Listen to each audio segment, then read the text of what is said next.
So this video is going to teach you how to search online on a library website to find books in a certain category that you want to find. So right now I'm on the Provo Library website and I'm going to search Civil War in the box and click search,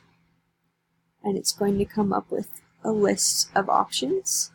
and then I'm going to go and narrow it down by books and click include,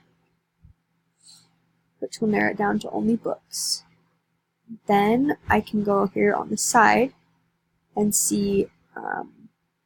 what other things I can narrow it down by, and I'm going to narrow it down by the author, McPherson, and then I can browse through the books and pick one I'd like to read.